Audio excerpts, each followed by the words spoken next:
ଭଲ ଗଛଟିଏ ଲଗାଇଥିବା, ନିଶ୍ଚିତ ଉନ୍ନତ ବିହନଟିଏ ଲଗାଇଥିବା। ଆମେ ଦେଖୁନା, ଆମେ ଧାନ ଚାଷ କରୁଛନ୍ତି, କ'ଣ କରୁଛନ୍ତି? ଉନ୍ନତ ବିହନ କିଣୁଛନ୍ତି। ସେ ଫଳ ଅଧିକ ଦେଉଛି ନା କମ୍ ଦେଉଛି? ନିରୋଗୀ ରଖିବା ପାଇଁ ଆମେ କେତେ ପ୍ରକାର କୀଟନାଶକ ଦେଉଛନ୍ତି, ପ୍ରତ୍ୟେକ ଦିନ କୀଟନାଶକ ଦେଉଛନ୍ତି। ଗୋଟେ ଧାନ ଗଛକୁ ଆମେ ସମାନ ନୁହଁ? ରେ ମଣିଷ, ଏତେ ବଡ଼ ଶରୀର ପାଇଁ, ଏତେ ବଡ଼ ଶରୀର ପାଇଁ ଆଜି କ'ଣ କରୁଛ? ନିଜ ଶରୀରଟାକୁ ତୁମେ ସୁରକ୍ଷିତ ଦେଇପାରୁନ। ଗୋଟେ ଧାନ ଗଛକୁ ସୁରକ୍ଷିତ ପାଉଛି। ଗୋଟେ ଗଛର ବୟସ ଦେଖ, ଯୋଉ ଗଛଟିକି ତୁମେ ଲଗାଉଛ ସେ ଗଛଟିର ବୟସ 100 ଏତେ ବଡ଼ ଶରୀରଟା ପାଇଁ କାହିଁକି ଆଜି ଅଧପତନ ହେଇଯାଉଛି? କାହିଁକି ଅଳ୍ପ ଆୟସ ହେଉଛି?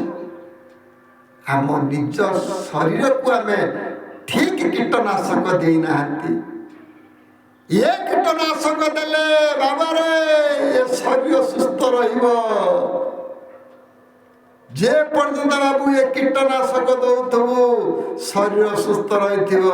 ଏ ଶରୀର ସୁସ୍ଥ ରଖିବା ପାଇଁ ସୁଖାଦ୍ୟ ଭୋଜନ କର, ସୁଚିନ୍ତାଧାରା, ସୁମତାମତ, ସୁଜ୍ଞାନ, ସୁବୁଦ୍ଧି ଶାନ୍ତି ଦିଏ। ବୋଳାନକନ୍ଦ ଭଗବାନ କି ଜୟ। ତେଣୁ ଯଦି ଯୋଉଠି ଶାନ୍ତି ଅଛି ଏଠି ଅଶାନ୍ତି ଆସିବ କାହିଁକି? ମହାପ୍ରଭୁ ଅନେକ ପ୍ରକାର ଆମକୁ ଉଦାହରଣ ଦେଇଛନ୍ତି, ଶାସ୍ତ୍ର ପୁରାଣ ସବୁ ଦେଇଛନ୍ତି। ଆଜି ଏତେ ବଡ଼ ଭୁଲ କାହିଁକି କରୁଛି ମଣିଷ? ଅଜ୍ଞାନତା। ଏଇ ଯୋଉ ଅଜ୍ଞାନତାରେ ମଣିଷ ଆଜି ମୃତ୍ୟୁ ମୁଖରେ ପଡୁଛି, ଅଳ୍ପାୟସ ହଉଛି। ବାପ ତ ମଦ ବିକୁଥିଲା ଠିକ ଅଛି, ବାପ ତ ଗଞ୍ଜେଇ ବିକୁଥିଲା ଠିକ ଅଛି, ବାପ ତ ନିଶା ଖାଉଥିଲା ଠିକ ଅଛି। ପୁଅକୁ ସେଇ ବାଟରେ ଛାଡ଼ିଦେ। ବାପ ଖାଇଥିଲେ ତାଳ, ପୁଅକୁ ପଡ଼ିବ କାଳ।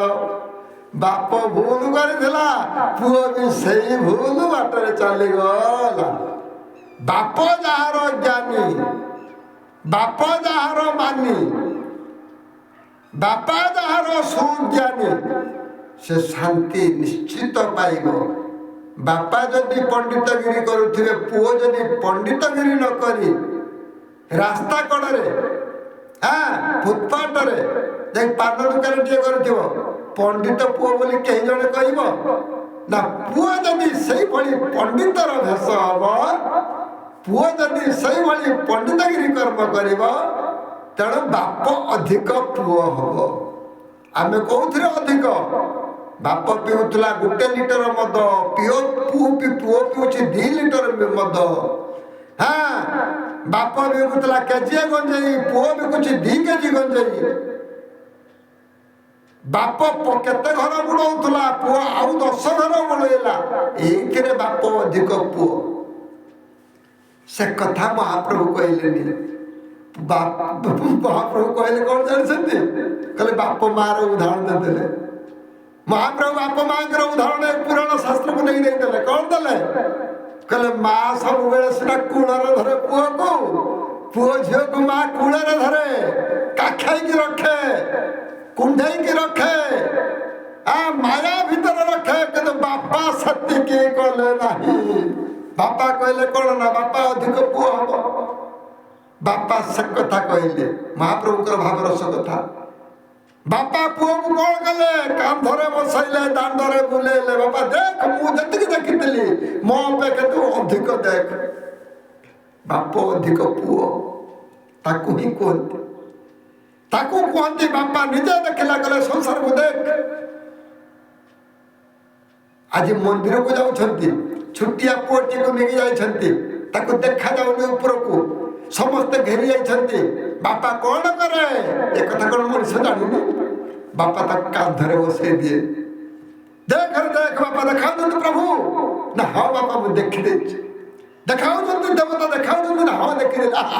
ଦେଖ କେତେ ଲୋକ ପଛରେ ଅଛନ୍ତି, ମୋ ପୁଅ ଆଗରେ ଦେଖିଲେ ଦେବତାକୁ ବୋଲାନ୍ତ କିନ୍ତୁ ଭଗବାନ କି ଜୟ ହେଇଗଲ। ଦେଖେଇଦେଲା କେ ସଂସାରକୁ? ଏ ସଂସାରକୁ ଆଣିଥିବା ବଡ଼ ଦେବତା ହଉଛନ୍ତି ବାପ ମା। ବାପ ମା ଦେଖେଇଦେଲେ ଦେବତା, ଯେ ସମସ୍ତେ ତଳେ ଅଛନ୍ତି ଦେଖିପାରୁନାହାନ୍ତି। ବାପା କାନ୍ଧ ଉପରେ ପୁଅ ବସି ପଡ଼ିଲା। ଦେଖିଦେଲା, କହିଲା ଦେଖିଦେଲି ବାପା, ମୁଁ ଦେଖିଦେଲି। 2 ହାତ ଟେକିଦେଲା ପୁଅ, କହିଲା ବାପା ମୁଁ ଦେଖିଦେଲି ପ୍ରଭୁ, ଏମାନେ ସମସ୍ତେ ତଳେ ଅଛନ୍ତି। ବାପ ଅଧିକ ପୁଅ ସେଇଠି ହେଇଗଲା। ତେଣୁ ସେଇଥିପାଇଁ କହିଛନ୍ତି ବାପ ଅଧିକ ପୁଅ। କିନ୍ତୁ ଏ ପୁଅ କଣ କହୁଛି ନା ବାପାର ଅଧିକ ମୁଁ କରିଛି। ବାପା ବିକୁଥିଲା 5 କେଜି ଗଞ୍ଜେଇ, ମୁଁ 10 କେଜି ଗଞ୍ଜେଇ ବିକୁଛି। ବାପା ବିକୁଥିଲା 10 ଲିଟର ମଦ, ମୁଁ 20 ଲିଟର ମଦ ବିକୁଛି। ବାପା କିଣିଥିଲେ 5 ଏକର ଜମି, ମୁଁ 10 ଏକର କରିଛି। ମହାପ୍ରଭୁ ସେ କଥା କହିଲେ ନାହିଁ। ମହାପ୍ରଭୁ ସେ କଥା କହିଲେନି। ମହାପ୍ରଭୁ କେମିତି କହିଲେ ସେ କଥା ଦେଖ।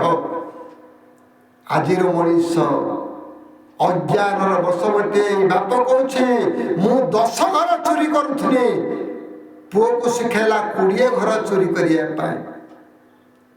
ସେ କଥା ମହାପ୍ରଭୁ କହିନାହାନ୍ତି। ମହାପ୍ରଭୁଙ୍କର ଭାବରସ କଥା। ମହାପ୍ରଭୁ କହିଲେ ବାପ ଖାଇଥିଲେ ତାଳ, ପୁଅକୁ ପଡ଼େ କାଳ। ବାପ ଯଦି ଭୁଲ କର୍ମ କରିଥାଏ, ପୁଅ ସେଇଭଳି ଭୁଲ କରି କରି ଯାଉଥିବ।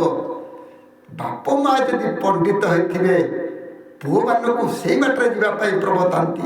ଏ କଥା ସତ୍ୟ। ସେଇଥିପାଇଁ ଅନେକ ପ୍ରକାର କୁଳ ସୃଷ୍ଟି କଲେ, ଜାତି ନୁହଁ, କୁଳ ସୃଷ୍ଟି କଲେ। ବାବୁରେ ତୁ ଏଇ କୁଳରେ ଜନ୍ମ ଗ୍ରହଣ କର, ଏଇ କର୍ମ ତୁ କରିବୁ। ଏମାନେ ତାକୁ ଜାତୀୟ ମନୋଭାବ ନେଇଥିଲେ। ଏମାନେ ତାକୁ ଜାତୀୟ ମନୋଭାବ ନେଇଗଲେ। ଭଗବାନ କହିଛନ୍ତି ଧର୍ମକୁ ଏମାନେ ଯେଉଁମାନେ ଭାଗ ଭାଗ କରନ୍ତି, ଶେଷ ମୁହୂର୍ତ୍ତରେ ଭଗବାନ କ'ଣ କଲେ ଜାଣିଛନ୍ତି? ତେଣୁ ହରିନାମ ସତ୍ୟ ହେ, ରାମ ନାମ ସତ୍ୟ ହେ। ଯେଉଁମାନେ ଧର୍ମ ଗ୍ରହଣ କରିଥାନ୍ତି, ଧର୍ମକୁ ଭାଗ ଭାଗ କରିଥାନ୍ତି, ସେମାନଙ୍କ ମରିଲା ବେଳେ ସେମାନେ ଯେତେବେଳେ ସଂସାରକୁ ଯାଆନ୍ତି, ସେମାନଙ୍କ ପାଖରେ ଗୋଟିଏ ଶବ୍ଦ ଉଠେ, ରାମ ନାମ ସତ୍ୟ, ହରିନାମ ସତ୍ୟ। ଆଉ କିଛି ରଖିଲେନି। କାହିଁକି ରଖିଲେନି? ହରିନାମେ କି ରସ ଅଛି, ପାନ କଲା ଲୋକ ସିନା ଜାଣିଛି। ହରିନାମେ କି ରସ ଅଛି, ପାନ କଲା ଲୋକ ସିନା ଜାଣିଛି। ଯେ ଜାଣିଛି ସେ ଜିଣିଯିବ। ସେ ଜିଣିବା ପାଇଁ ବୋଲାନ୍ଦ କନ୍ଦ ଭଗବାନ କି ଜୟ।